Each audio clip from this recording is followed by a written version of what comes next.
What are the key differences between principles and values? Why is it absolutely fruitless to pursue short-term, quick-fix strategies in our relationships and in our organizations? On this side, Stephen will show how any successful long-term change must be grounded in timeless principles of effectiveness. When that marketplace starts to tap more and more and deeper into the capacities of people to really produce high quality, great service, that is tough competition. And there needs to be some paradigm, some way of thinking, not just working harder with the old paradigm, not just improving our attitudes with the old paradigm, but a new one that will enable us to become really, truly competitive. And even more competitive in the sense that our whole tradition has been to tap into the intellectual and the creative resources of people, to tap into their initiative, to their innovative and inventive capacities, because we value individualization a great deal. We value the rights of the individual. The fourth C, if you have down now, change, competition, and capacity. The fourth C, which I suggest well expresses the concept of a compass, is contention. Until an organization has an extremely high trust level in the culture, in the people, it will not tap all that capacity, even though it's there. But if you could get a buy-in by all the people to a set of principles, if they valued those principles so deeply that it governed their behavior, you would eliminate all of this adversarialism, or at least most of it, for the critical mass. And you would set up a standard for those that did not participate. And they would tend to select themselves out, because the norms and the mores are so strong inside that organization. And if there are natural kinds of contention starting to take place between two departments or two individuals, maybe because they're not as mature as they need to be, they're a little threatened by competency around them, they have what I sometimes call the scarcity mentality, they have a hard time seeing life as having plenty for everybody and to spare, so they hesitate to share profit or to share recognition or to share opportunity or to share power, to empower people. They hesitate, even though they might give lip service to it. You may have some of that. But if you can get a critical mass of people that deeply buy in to a set of principles and value them so deeply that it creates the social norms. This is how we do business around here. And when we have a difficulty, we go to the other people. We don't badmouth them behind their back. We absolutely refuse to get all this negative synergy going on between people, where people are just embroiled in a kind of political fight, and there's all the niceties and cosmetic, superficial techniques on the surface, but there's all these emotional wounds and hurts and traumas underneath, and people are nurturing them, resentful, see, and then they protect themselves, and then they have to use legal language to describe all agreements, and everything has to be written down, and you live in memo haven, and you get into an absolutely thicket of obsolete roadmaps. So consider those four ideas behind the idea of a compass. Change, the ability to not only live with change, but flow with it, thrive upon it, because it's the reality of today. The idea of competition and what we are up against in the marketplace, and a growing international marketplace, the possibility of a global market, one market, hopefully free, fair, bringing out the best in everybody. The third, to tap into the capacities of people, to use all those other cylinders that presently are lying dormant. And fourth, to build trust, to overcome the contention, to build the emotional bank account so that problems can be solved through synergy, through communication and synergy, rather than through politics, fighting, flighting, position power, or through, at best, compromise. It's not necessary. I suggest principle-centered leadership will deal with all four areas magnificently. The Far Eastern expression, give a man a fish, you feed him for a day. Teach him how to fish, you feed him for a lifetime. When you teach people principles, you make them independent of you. When you take a little child and say, do this, and then teach the principle, why do this? And if the situation changes, the principle will hold, but the practice will not. Now, if it's too little, maybe they won't understand.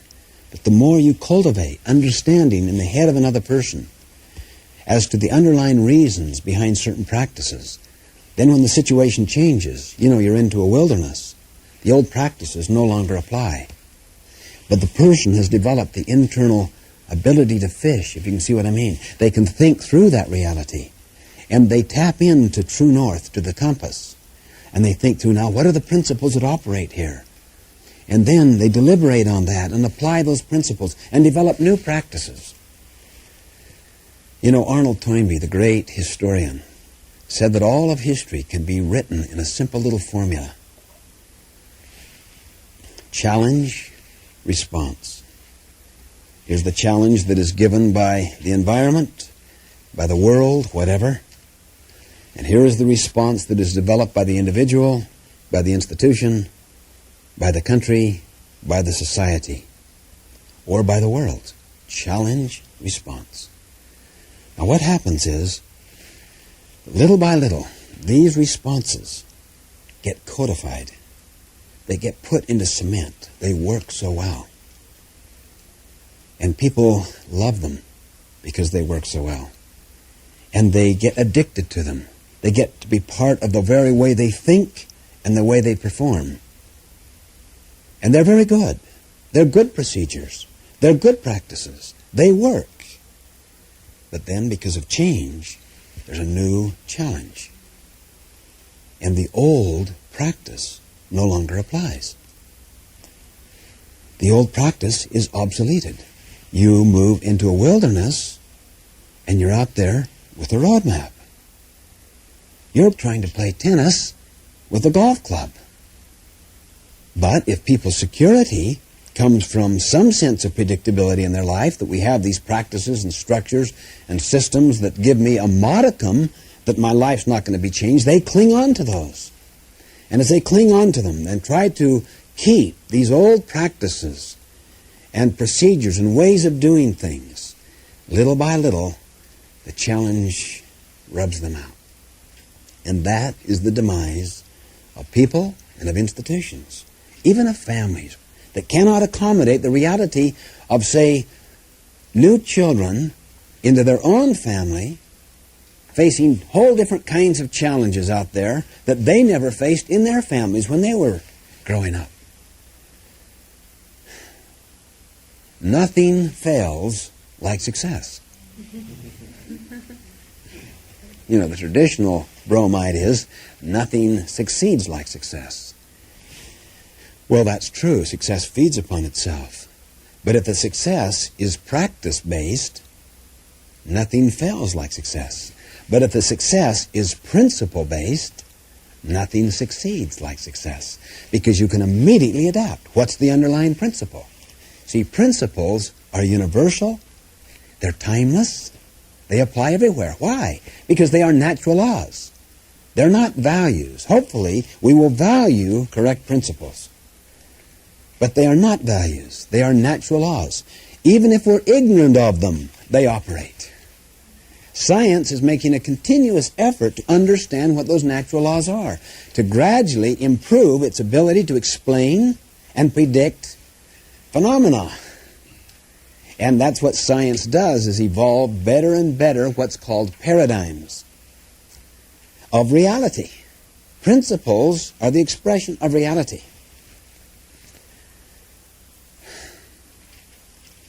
Let me give a couple of illustrations. In fact, I'll give one out of your experience. Now, let's be honest. How many crammed in school? Now, look, that's everyone? How many really learned how to do it well? See, I did.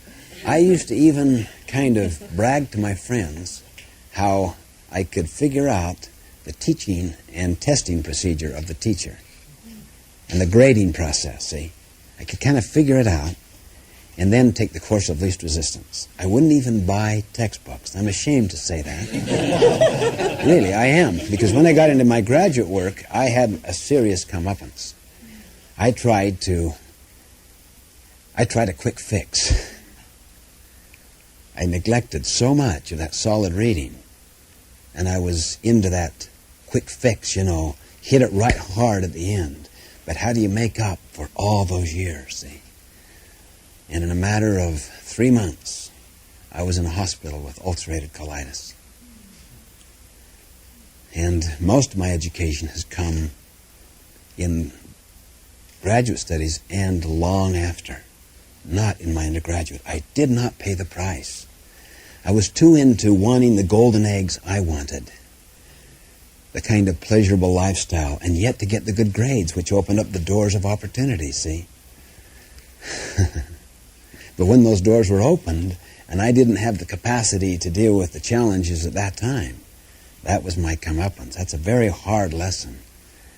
So what I say to my kids, don't do what I did. Do what I say.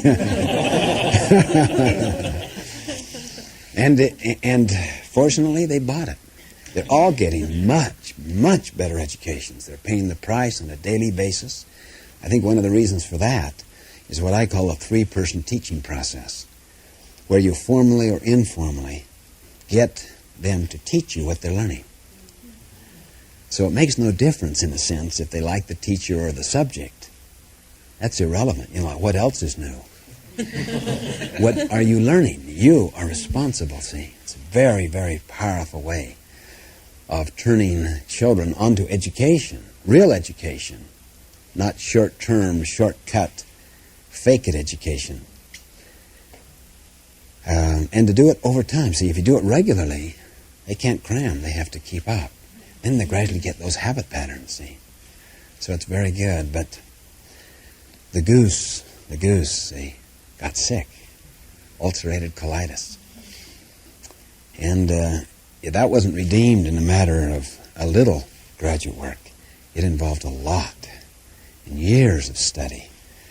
And continuous, and all of us need to, because the world is so changing. In fact, I suggest that you should at least have an hour with your mind every day. Really. What's that, 7 hours in a week? To read? Turn the TV way down. We developed a norm in our family, 1 hour a day max on the TV. And they all agreed. And usually you can accumulate that if you want to see a ball game or a movie or something, but this incessant viewing of the boob tube, no reading anymore. People who don't read are no better off than people who can't read. It's a kind of enforced illiteracy. But how many can kind of relate, at least a little, to my experience? Well, that was a kind of norm or value, isn't it? Now you see what a value is? It's not based on a principle. You don't really develop your mind, but you do get the degree. If you want the degree, and if you want the grades, and you want the social kind of values that open doors of opportunity, then by figuring out the system and manipulating it successfully, you can do it. But you don't end up with a healthy goose which produces the golden eggs. You end up with a sick one. One that has colitis. Well, you see the difference? Now take a farm. Farm is a beautiful illustration because it's a natural setting. Can you imagine cramming on a farm? I mean, can you hear the cows at night because you're too busy to milk them. You know, you got too many other things going and you want to follow your pleasurable lifestyle.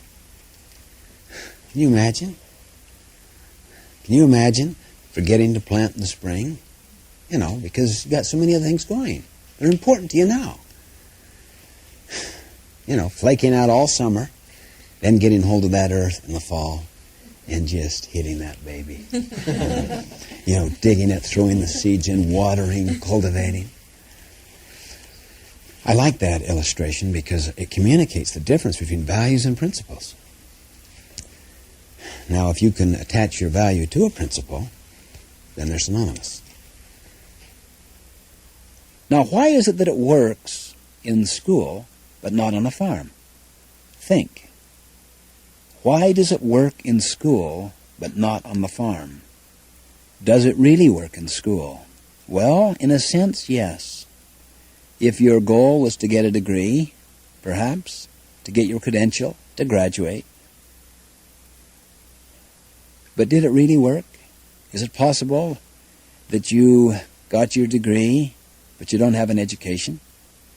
Is it possible that you learned a lot and then shortly forgot it because you regurgitated it so rapidly? Is it possible that you learned to do some quick memorizing, but never learned how to think or to communicate persuasively in organized ways, or to think at many levels of abstraction, to think both analytically and creatively, because the price was never paid to hone that mental saw like you did on the farm?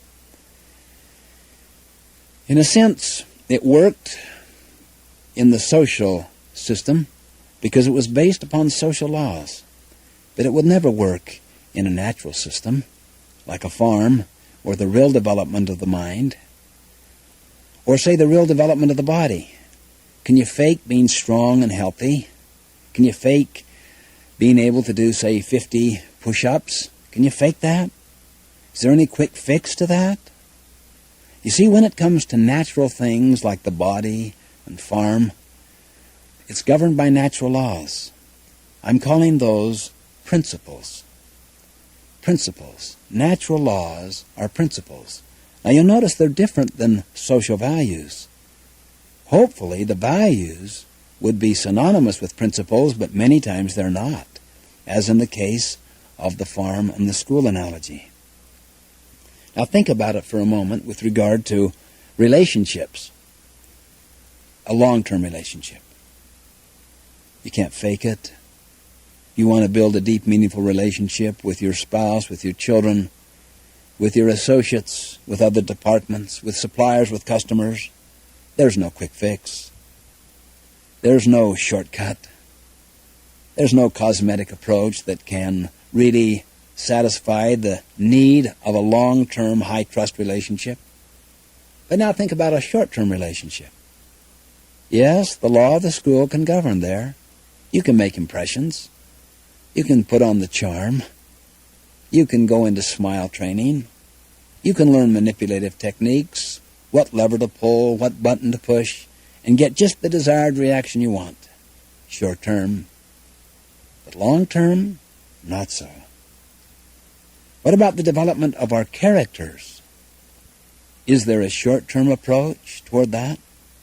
In becoming a person of great courage, say? A person also of compassion? What about a person of high integrity? So that your opinion of yourself becomes the fundamental source of your self-esteem. Not the social mirror. As one put it, when men found the mirror, they began to lose their souls. The point, of course, is they became more concerned with their images than with themselves. What I have attempted to show here is that the law of the farm governs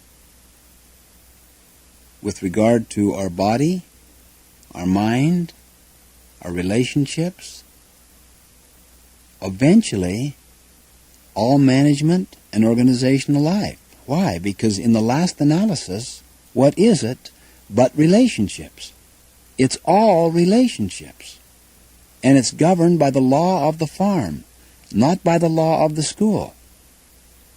Now, I'm going to use that as a kind of metaphor because I realize that many schools really have the law of the farm operating, but you'll know what I'm saying. The law of the farm is the law of the harvest. The law of the school is a shortcut. It's a quick fix approach. Many people have some of that in their management and organizational style. What I've tried to show is that when it comes to natural things, such as the development of our body or our mind, or the development of our relationships with other people, it's governed by the law of the farm, not the law of the school. In other words, it's governed by the law of the harvest, a natural law, not by a social law of, say, quick fix or living by appearances. I suggest that when it comes to the field of management and organization, organizational leadership, the same exact law of the farm operates. Now notice what I've just mentioned. I've talked about basically 4 levels of natural laws: personal, interpersonal, managerial, and organizational. That is the heart of this, what I call a principle-centered leadership paradigm. Personal, being principle-centered, our relationships with each other, interpersonal, being governed by principles, the way that we supervise and manage people and things and organizations, also governed by principles or natural laws, and the way organizations are constituted, the way they're organized and run, governed by natural laws or principles. Gandhi once said, "A person cannot do right in one department of life whilst attempting to do wrong in another department. Life is one indivisible whole." With regard to these 4 levels, or departments you could call it, drawing upon the Gandhi quote, let me just briefly mention 4 principles. And by the way, notice, natural laws or principles are self-evident. They're essentially unarguable. You'll find that when I go into these. They're not unique to anyone's religion. They're in all religions. They're in all enduring societies. At the personal level, I suggest the fundamental composite principle is trustworthiness. At the interpersonal level, it's trust. At the managerial level, it's empowerment. At the organizational level, it's alignment. Look, for instance, at the second level, the interpersonal level. How can you have trust if the first level, the personal level, is fundamentally untrustworthy? If people are duplicitous and hypocritical in their characters, inevitably that will translate itself in the way they relate over time with other people. It will also translate itself in the way they manage other people and the way they attempt to provide leadership to organizations. This completes Side B. To continue with the program, please insert Tape 2.